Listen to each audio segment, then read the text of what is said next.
there, when we were at playground, when we had lunch, we'd go to the playground. And then I remember right here in this area, it used to be, I used to see F Troop have their gang meetings right here. You know, sometimes you'll see 10 just kicking it. And you see El Salvador Park, you'll see 10 kicking it. And then sometimes we'll come out to lunch, man, there'll be like 100 dudes out there.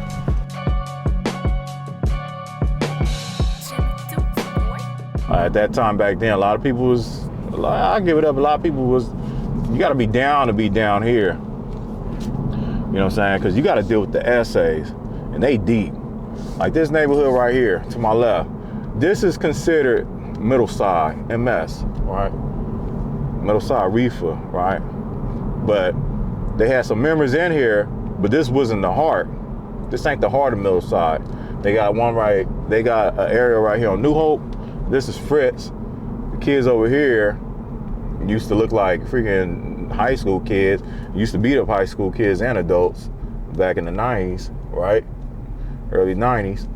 That's when my other brother, not the oldest, but the one above me, he went to this school. And my sister too, is older than him. But, you know what I'm saying? It was very active. But this right here across the street, right there, that's this side all the way down that way. That's middle side.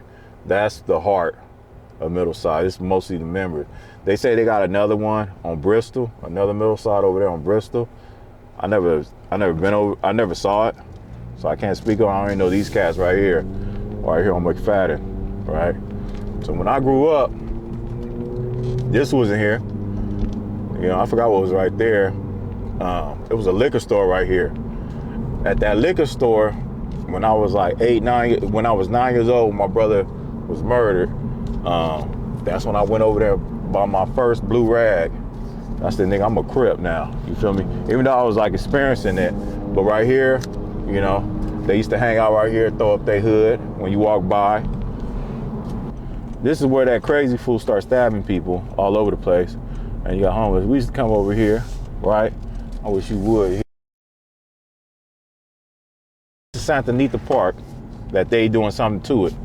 This is the reason why this gang is called Santa Anita, because this park is back here. It's called Santa Anita. Santa Anita.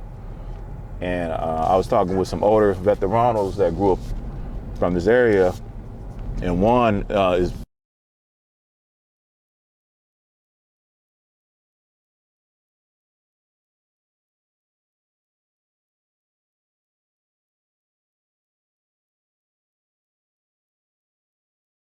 look at that vato right there, posted on the corner, just watching me. I said, so, and this fool's like taking his time. This is how you get shot at, you know.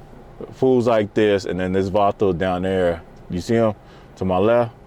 So me and the homies, we used to come out here. This is Gunther. This is another SA area.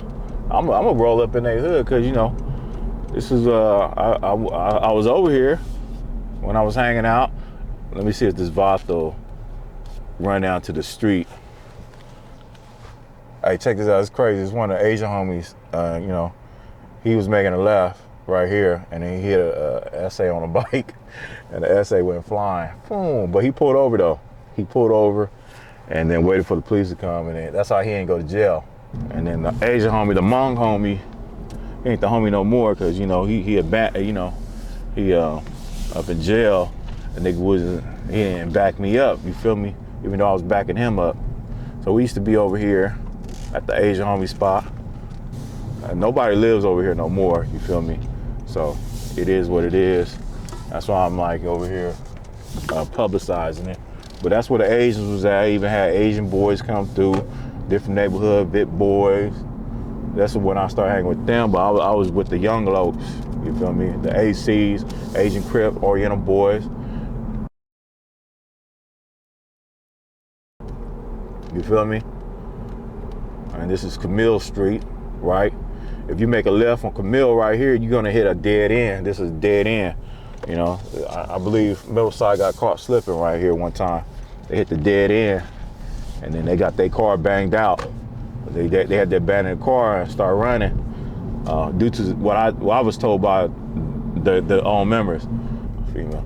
So this right here is where we used to hang out with the Usos, you know what I'm saying, with the Samoan homies. You feel me? Samoan, Pinoy, Hmong, Vietnamese.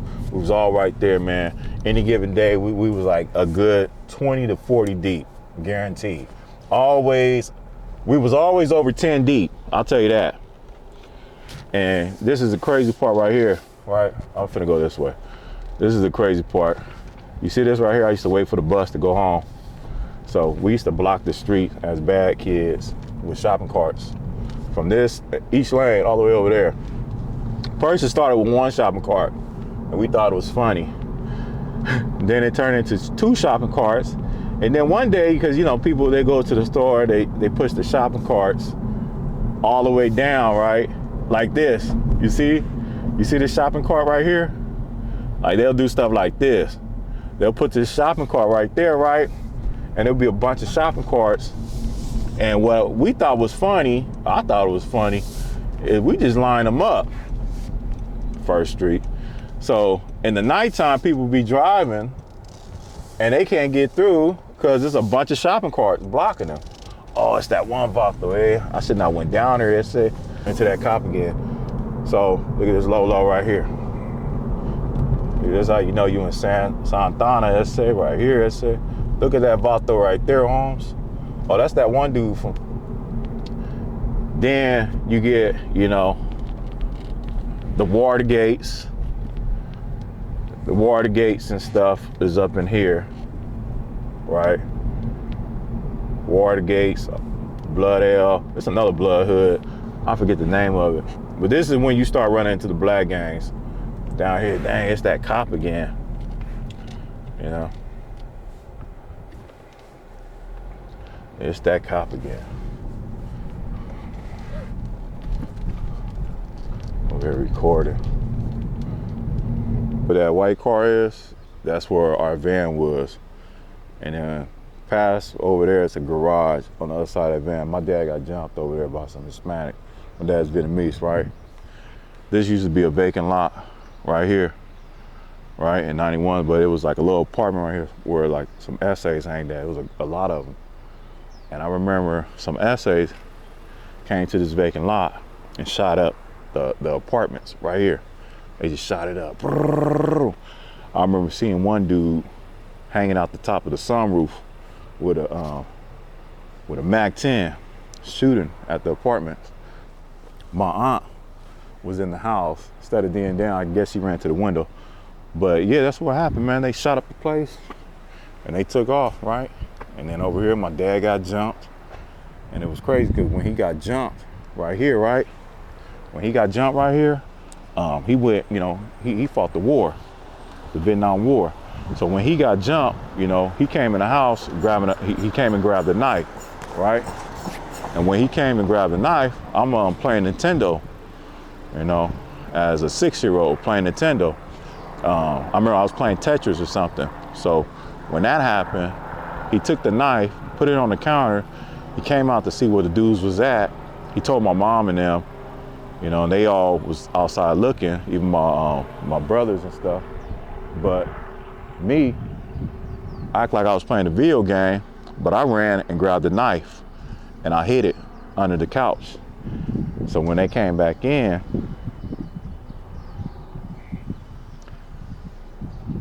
act like I didn't know where the knife was, right? So when they came back in, you know, my dad was like, where the knife at? And then I just ignored him. I just kept playing a video game. And then after them fools left, because my mom used to hide the knives in the house because it was bad. So she'll hide the knives in her room in the drawer. So after that, you know, after my dad couldn't find a knife, and then later on they came back to me, they was like, where's the knife at? Where you put the knife, Juan? You know, that's my name. They was like, where you put the knife at? And then I said, here. I took the knife, I think it was under the pillow in the couch or under the couch. And then my dad was like, good job, Kong. Like meaning, because he knew he was about to kill him, right? And then my brother, he banged too, right? He had his own hood, but, you know, he wasn't around. So that right there let me know at a young age, hey man, these fools got a problem, you know? You gotta start getting active, start getting down, and able to protect your family. You feel me? You can't just let these fools just, you know, run over you.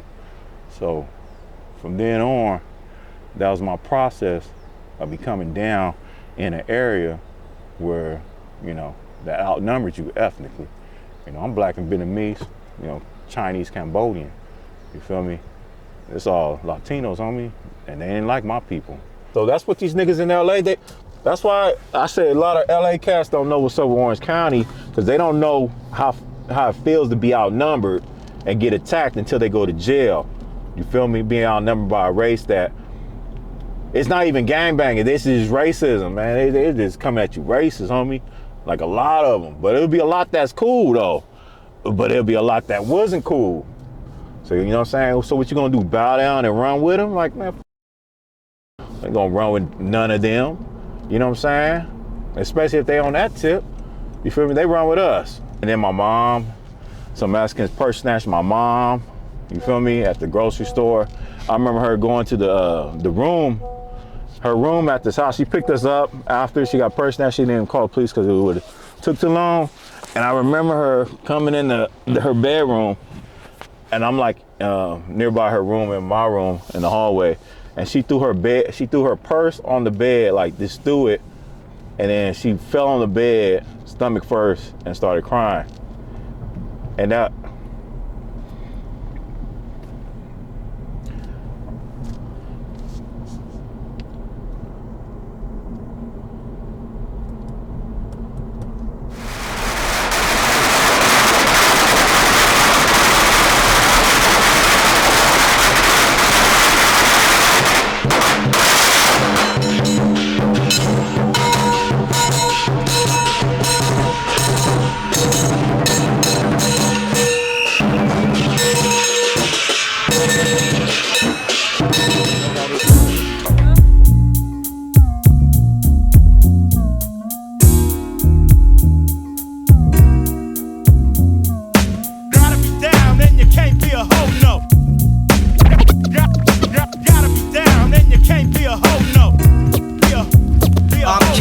Cased out, locked down, I'm a menace.